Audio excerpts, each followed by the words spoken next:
大家好，我是秋平。我在自驾贵州的路上，众所周知，贵州有很多民族，比方说苗族、水族，还有侗族。可能大家最熟悉的有一个西江千户苗寨，那个已经被开发了，就是很多那种古老的房子。今天我们来到的地方呢，是一个侗族的村落，叫做大荔侗寨。这里没有开发呀，算是一个原生态的村落。真正的是在大山里面的世外桃源，它们里面的房屋呢，基本都是木质结构的，还有很多是比较早的，有上百年的历史。现在呢，我们去看看侗族的这些村落是什么样子的。一进来这个村落，就发现当地的特色，他们传统的那种服装，就是侗族的衣服啊，跟我们平时看到的有所不同。你好，这个是自己做的布吗？啊？这个是自己做的吗？是我自己做的吧。自己做的是吧？哦。哦，这个是什么东西啊？这是拿来绑头的嘛。啊，绑头的。那你这个衣服也是自己做的吗？啊？穿的这个衣服也是自己做的？衣服也是自己做的。自己织的布？哦。哇，那了不起啊！哦，这个是头上的是吧？哦，是绑头的嘛。爷爷好。要不吃饭没有？啊，吃过了，刚到，来这边转转玩一玩。来到这边发现到处都是木头跟石头，他们烧的柴火，还有呢盖的木房子都是如此。你像这些都有比较长的历史了。我们往上走走，它基本上是在一个山谷里面建设的房屋。啊，这里还在做饭，好香啊！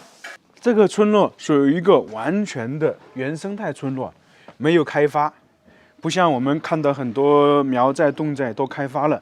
这里的当地的人呢也比较热情，我一来呢，都在问我要不要做一下，然后我也简单问了一下他们，特别是看到他们这些女子的衣服啊，全部是自己制作的，自己织布、自己染布等等。像里面偶尔还能看到一个砖房子，但是比较少。来到一口古井这里，看到传统的。你们好，来玩，我来看看。看到他们在这里洗东西，挺有意思的。这是一个古井啊，是在清朝乾隆37年，即公元1772年，已经200多年的历史了。它呢，古井是由大青条石砌成。然后旁边呢还有2个我们说的那个石鼓，主要是干嘛用的呢？就是放置水桶和提水用的。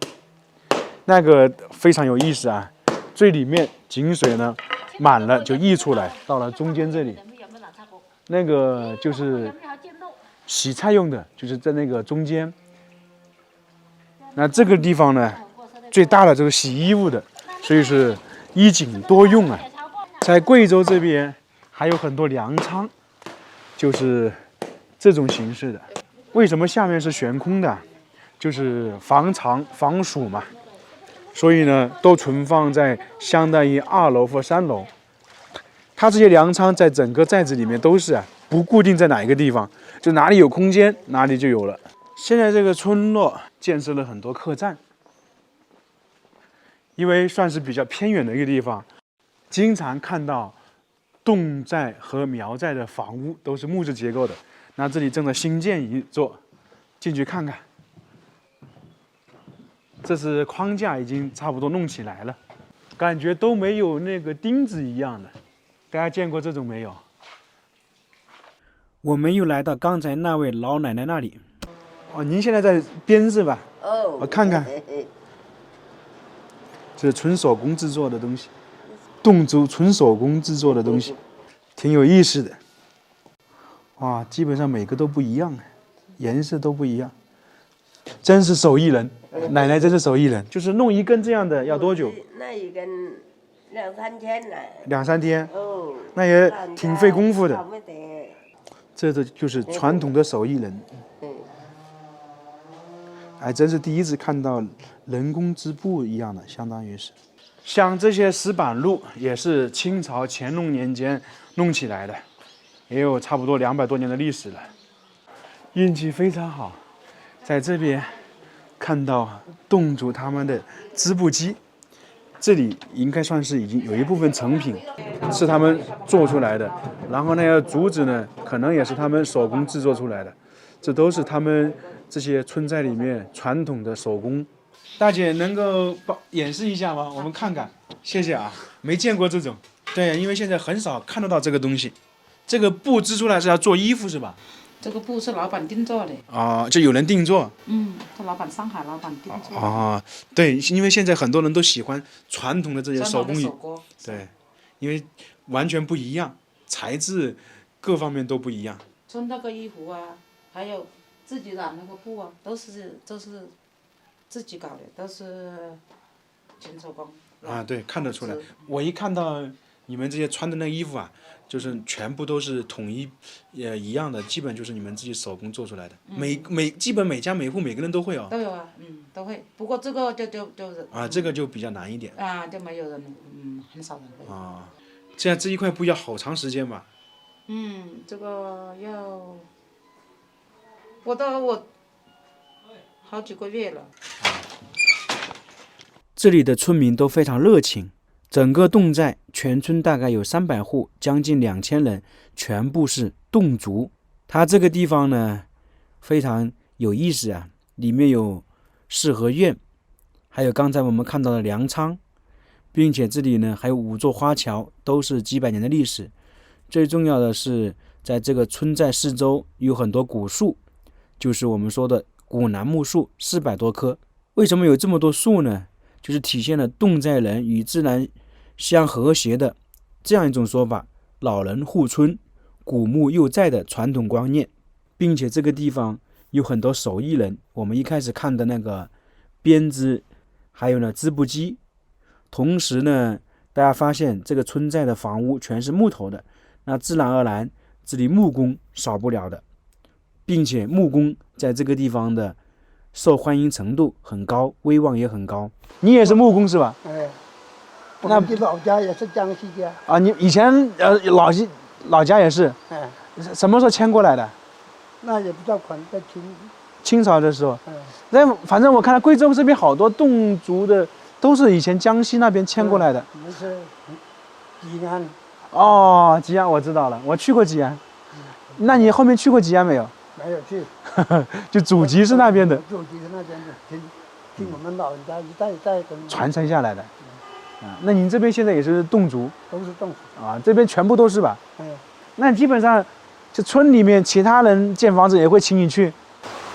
我起码建300-400栋房子。都是你建的？那基本你这边的大师傅啊，你这边在这边的威望很高啊，因为建房子都离不开你嘛。对，建老了。哎，你人总会老了该退休了嘛，那也带了好多徒弟出来。带。这位爷爷这里也有很多木工的工具，给大家展示一下。大家很多人应该没见过吧？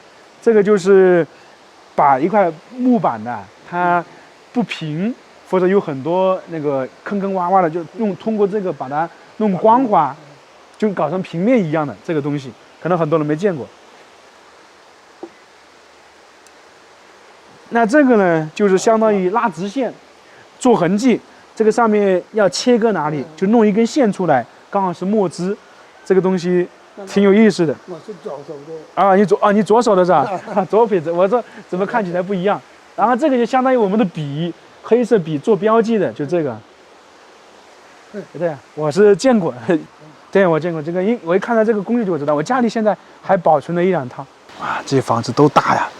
来到这个村寨里面，发现这些建的房子都比较大，像这一栋建筑呢比较新，第3层还在装修，还在建设。